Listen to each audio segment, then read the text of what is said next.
Halo anak-anak ibu semuanya, selamat pagi dan salam sehat untuk kita semua.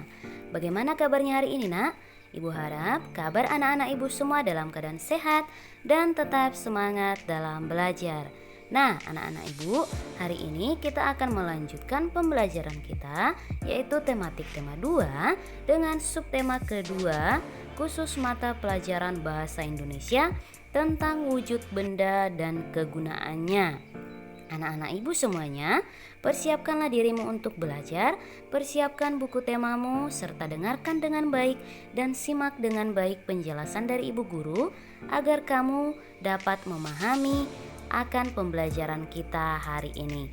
Oke anak-anak ibu, selamat belajar dan juga selamat mendengarkan.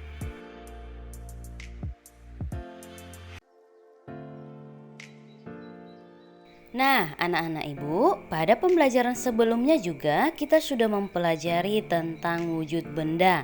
Nah, wujud benda itu kan ada 3, yaitu benda padat, benda cair, dan juga benda padat. Nah, pada pembelajaran kita hari ini kita akan mengulang kembali atau memperdalam kembali materi kita tentang wujud benda. Ayo anak-anak ibu kita baca secara bersama-sama bacaan berikut ini. Benda padat banyak terdapat di sekitar kita. Benda padat mempunyai bentuk yang tetap. Ukuran benda padat juga tetap. Contoh benda padat adalah simpai. Jika dipindahkan dari meja ke lantai, bentuk dan ukuran simpai tidak akan berubah. Jika simpai dipindahkan lagi ke lemari, bentuk dan ukuran simpai juga tidak akan berubah anak-anak ibu.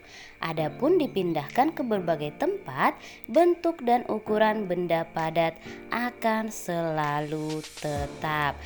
Jadi anak-anak ibu, salah satu sifat benda padat yaitu bentuk dan ukurannya akan selalu tetap dan tidak berubah-ubah walaupun dipindah-pindah tempat.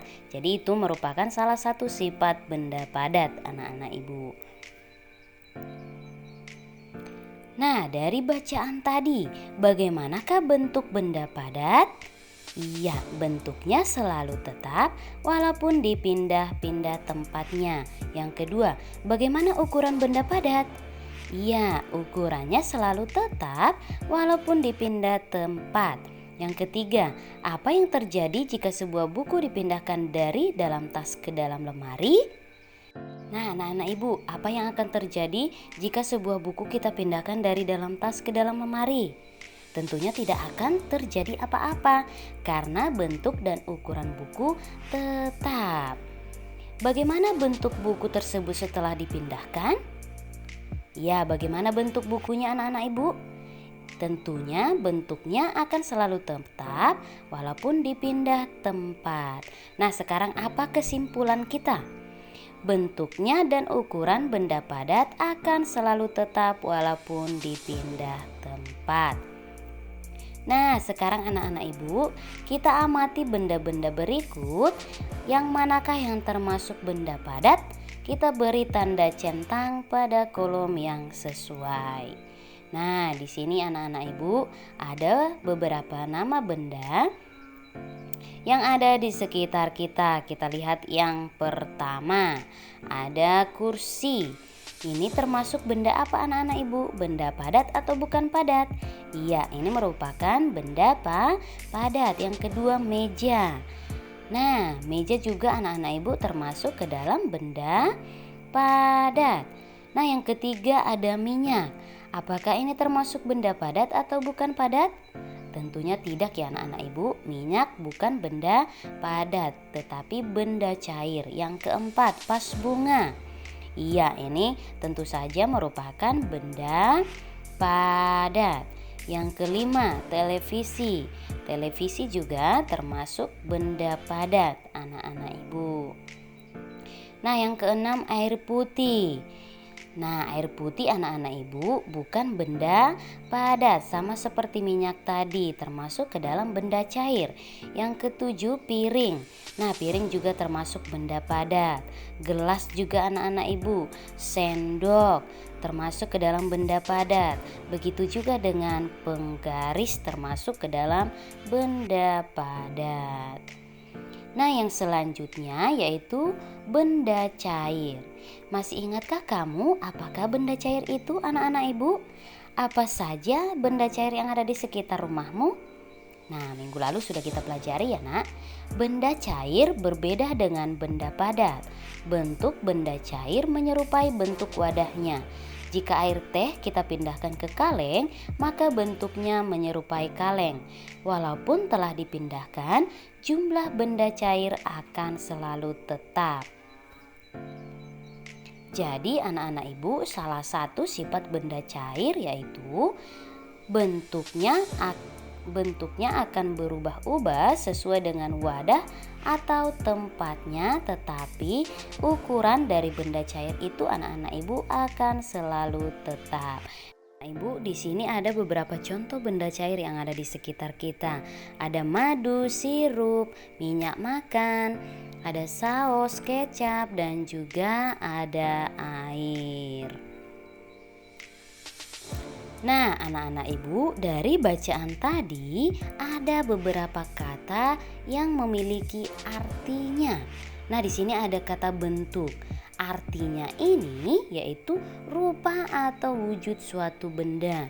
Yang kedua ada kata ukuran.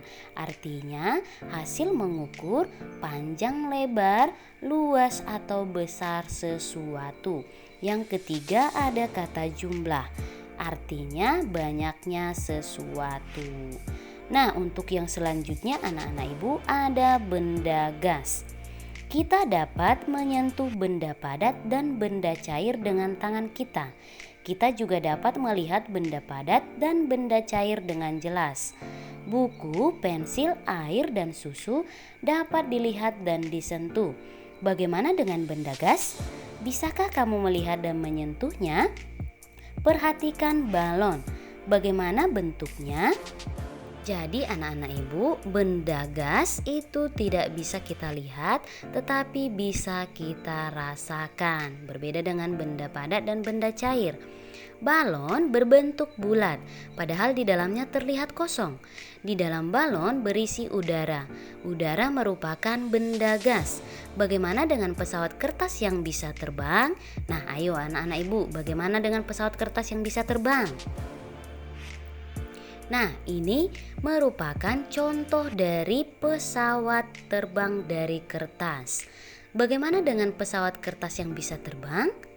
Pesawat kertas bisa terbang karena adanya angin. Angin adalah udara yang bergerak, anak-anak ibu. Angin juga termasuk ke dalam benda gas. Jadi angin itu termasuk ke dalam benda gas, anak-anak ibu. Gas tidak bisa dilihat dan disentuh, namun gas menempati ruang. Sesuatu yang menempati ruang berarti memiliki volume. Gas memiliki volume meskipun tidak dapat dilihat dan disentuh.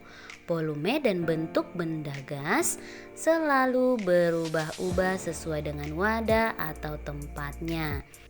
Jadi anak-anak ibu, volume dan bentuk benda gas itu berubah-ubah. Contohnya, jika kita meniup sebuah balon yang berbentuk bulat, maka bentuknya akan bulat anak-anak ibu. Nah, jika kamu meniup balon yang berbentuk love atau bentuk bintang, maka bentuknya akan seperti love atau juga bintang. Jadi, volume dan bentuk benda gas itu berubah-ubah sesuai dengan wadah atau tempatnya. Bedanya dengan benda cair anak-anak ibu yaitu pada volumenya. Nah, pernah nggak anak-anak ibu meniup balon dengan ukuran yang besar? Nah, maka volume udara di dalam balon tersebut yaitu besar atau banyak anak-anak ibu. Sedangkan jika kamu meniup balon dengan ukuran yang kecil, maka volume udara atau gas di dalamnya juga sedikit atau kecil. Amati benda-benda berikut ini. Berilah tanda centang pada benda yang mengandung gas dan tanda silang pada benda yang bukan gas. Nah, kita amati terlebih dahulu anak-anak ibu. Gambar yang pertama, ini adalah ada es di dalam cangkir. Tentunya ini tidak termasuk benda gas. Yang kedua, seorang anak meniup balon. Nah, ini termasuk ke dalam benda gas anak-anak ibu. Sedangkan balonnya itu termasuk benda padat, tetapi udara yang ada di dalamnya termasuk benda gas. Ketiga, anak-anak ibu, seorang anak meniup kantong plastik. Ini juga termasuk ke dalam contoh benda gas. Gambar yang keempat, ini adalah tumpukan pasir. Ini tidak termasuk ke dalam benda gas, tetapi benda padat. Yang kelima yaitu secangkir kopi panas anak-anak ibu. Nah, di sini ada uapnya. Nah, uapnya ini termasuk ke dalam benda gas. Yang keenam ada gambar ban. Nah, ini juga termasuk ke dalam contoh benda gas anak-anak ibu. Udara yang ada di dalam ban itu termasuk ke dalam benda gas, tetapi bannya termasuk benda padat. Yang ketujuh, ini tidak termasuk ke dalam benda gas ya nak ya, tetapi benda cair. Yang kedelapan ada boneka, ini juga tidak termasuk. Yang kesembilan juga ada gambar baju, tidak termasuk. Dan yang kesepuluh minyak makan juga tidak termasuk. Kegunaan benda. Nah, kita baca secara bersama-sama ya anak-anak ibu ya, bacaan teks kegunaan benda. Ada banyak benda di sekitar kita. Benda membuat kegiatan kita menjadi terbantu. Kita tidak bisa minum kalau tidak ada air dan gelas. Kita tidak bisa menulis kalau tidak ada buku dan pensil. Begitu juga dalam bermain. Dalam bermain ada yang membutuhkan benda dan ada yang tidak. Dalam bermain tarik-tarikan, kita tidak membutuhkan benda apapun. Namun dalam bermain lingkaran simpai, tanpa adanya simpai permainan tidak akan bisa terlaksana. Jadi setiap benda mempunyai kegunaan masing-masing. Benda juga beraneka ragam anak-anak ibu. Ada benda padat, benda cair, dan juga benda gas. Setiap benda mempunyai kegunaan masing-masing. Mulai dari bangun tidur, kegiatan kita sudah tergantung dengan benda. Ketika mandi, kita membutuhkan air, sabun, sampo, gayung, dan lain-lain. Ketika memasak, ibu membutuhkan kompor, wajan, pisau, dan alat-alat masak lainnya. Ketika akan berangkat ke sekolah, kita membutuhkan seragam, sepatu, tas, buku, pensil, penggaris, dan peralatan sekolah lainnya. Kehidupan kita akan selalu tergantung dengan benda. Untuk itu, kita perlu menjaga benda-benda di sekitar kita. Amatilah gambar di bawah ini, lalu sebutkan kegunaannya. Nah, di sini ada beberapa gambar benda anak-anak ibu. Nah, lihat, di sini ada gambar meja. Kegunaan meja itu apa ya anak-anak ibu? Ya, kegunaan meja itu untuk menulis atau meletakkan suatu benda. Nah, ada gambar sapu. Kegunaannya yaitu untuk membersihkan ruangan atau suatu tempat. Nah, boleh nanti kamu cari tahu kegunaan benda-benda yang lainnya ya nak ya. Di sini anak-anak ibu ada nama benda dari beberapa gambar yang kita amati tadi. Nah, di sini kita disuruh untuk menyebutkan wujudnya. Nah, yang pertama itu ada sapu. Nama bendanya sapu. Sapu ini termasuk wujud benda apa anak-anak ibu? Iya, ini termasuk ke dalam wujud benda padat. Yang kedua penggaris, juga termasuk wujud benda padat. Lemari juga anak-anak ibu, benda padat. Meja juga termasuk wujud benda padat. Kursi. Nah, yang keenam sirup. Apakah ini benda padat? Tidak anak-anak ibu, ini benda cair. Udara dalam balon, tentunya ini benda gas. Udara dalam ban sepeda, ini juga benda gas. Yang kesembilan kopi. Ini termasuk wujud benda cair. Susu juga benda cair, minyak juga benda cair, simpai benda padat, keranjang buah juga benda padat, tas juga benda padat. Baiklah, anak-anak dan ibu juga semuanya, sepatu cukup sekian pembelajaran kita termasuk hari ini. benda Semoga padat. dari apa yang sudah kita pelajari hari ini dapat kamu pahami dan kamu mengerti. Apabila pada materi kita hari ini ada yang kurang kamu pahami dan kurang kamu mengerti, boleh kamu tanyakan kepada ibu guru. Nah, anak-anak ibu, untuk tugasmu di rumah, tuliskanlah kata-kata yang telah kamu temukan pada kolom halaman 100 pada buku tematik tema 2-mu. Lalu setelah kamu menemukan kata-katanya, kerjakanlah tabel yang ada di halaman 101 bagian paling atas ya nak ya. Nah, kerjakanlah dengan baik dan benar. Temukan kata bendanya dan apa wujudnya serta apa kegunaan dari kata-kata yang telah kamu temukan pada kolom tersebut. Nah, anak-anak ibu, untuk menambahi materi-materi pembelajaran kita, kamu juga bisa membaca buku LKS-mu supaya kamu lebih paham lagi dan lebih mengerti tentang materi kita hari ini. Oke anak-anak ibu? Nah, baiklah, sekian pembelajaran kita hari ini. Tetap semangat belajar di rumah, tetap jaga kesehatan. Jangan lupa untuk selalu mengulang-ulang kembali pembelajaran kita agar kamu tidak lupa akan materi yang sudah kita pelajari selama ini. Baiklah, sekian. Salam sehat, sampai jumpa pada video pembelajaran kita yang berikutnya.